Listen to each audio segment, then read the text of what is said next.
desaparición de Facundo Castro, visto hace más de 70 días subiéndose a un patrullero bonaerense, puso de relieve una escalada represiva en todo el país. Solo en la provincia de Buenos Aires y a lo largo del mes de junio tuvimos el caso de 18 personas que fueron asesinadas por las fuerzas represivas, es decir, un promedio de una persona cada 40 horas. Las fuerzas de seguridad de Sergio Berni continúan con la lógica de Patricia Bullrich y la doctrina Chocobar. Tuvimos un aumento de los casos de gatillo fácil, las detenciones arbitrarias y las persecuciones policiales. En el caso de La Matanza, vimos cómo la policía gatilló a Lucas Verón. En San Nicolás, Real y Corbalán fueron atropellados de forma intencional por un patrullero. Luego en Mar del Plata, Brandon Romero fue asesinado por la espalda mientras andaba en la moto. Esta escalada de violencia policial se extiende a todo el país, como vimos en Tucumán, con los casos de Seferino Nadal asfixiado por las fuerzas de seguridad o de Luis Espinosa, que estuvo desaparecido de forma forzada y después fue asesinado. También lo vimos en Córdoba, con los casos de gatillo fácil que acabaron con la vida de Antonio Ávila, o en Rosario, con la detención de un montón de jóvenes que terminaron torturados en la seccional 10. Para justificar este accionar, apelan a la estigmatización de la juventud, algo que vimos claramente con Gendarmería, la misma que asesinó a Maldonado en la Villa 1114 de la Ciudad de Buenos Aires, asesinó a Facundo Escalzo y nos quería presentar que su asesinato había sido el resultado de una trifulca en el medio de un intento de robo. Vemos que se generaliza no solo la violencia, sino también la impunidad.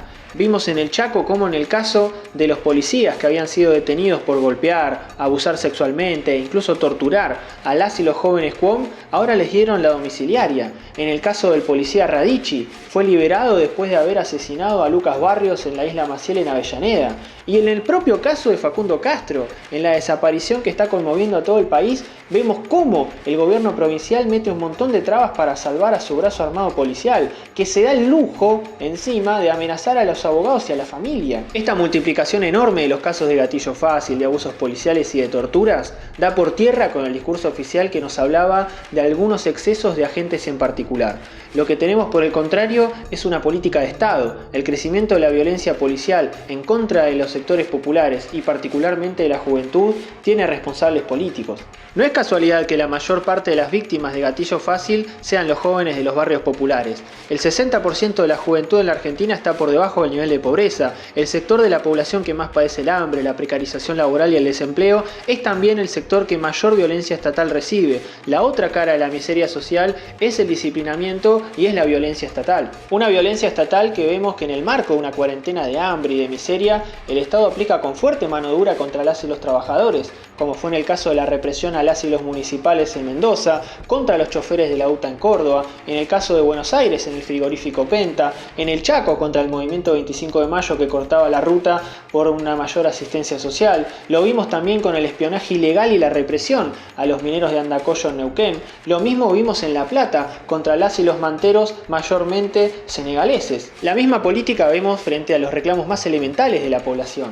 En Buenos Aires el gobierno reprimió a las y los vecinos de la Bajada que estaban cortando la autopista Buenos Aires-La Plata después de una semana sin luz. En Río Negro el gobierno avanzó sobre la comunidad Lof Winculmapu y cremó un montón de sus edificaciones cercanas a la recuperación territorial. En Salta o en Buenos Aires en José León Suárez vimos enormes operativos de desalojo de familias que ocupaban tierras baldías. Mientras la crisis se agudiza, vemos cómo se descarga su peso sobre los sectores populares, sea con aguinaldos en cuotas, rebajando salarios, atacando las jubilaciones, con despidos y suspensiones que no frenan.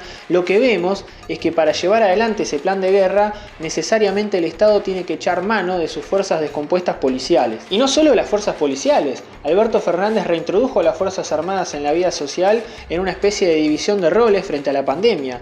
Pone al ejército a repartir comida con el objetivo de relegitimar a quienes han perpetuado un verdadero genocidio en la historia argentina. El combo de aislamiento obligatorio y coerción estatal viene siendo el ángulo tomado por el gobierno y por los sectores más reaccionarios para dejar pasar todo tipo de atropellos. Una coerción estatal que se aplica sin fisuras contra la clase trabajadora es papel mojado frente a las empresas. No le vimos al gobierno una mano dura para los capitalistas que vacían las empresas, fugan capitales, despiden trabajadoras y trabajadores a pesar de que no pueden hacerlo y rebajan salarios. El Estado parece muy preocupado por hacer cumplir la ley cuando se trata de reprimir a los reclamos obreros o los sectores populares, pero no parece preocuparle tanto la ley a la hora de ver que el 40% de las y los trabajadores están en negro o hacer cumplir los protocolos sanitarios en los lugares de trabajo. De ahí que la lucha para acabar con este régimen del gatillo fácil sea indisociable de la pelea para que las y los trabajadores no paguemos esta crisis. Organicémonos para acabar con la militarización de los barrios, exijamos la aparición con vida de Facundo Castro y luchemos para que la crisis la paguen los capitalistas.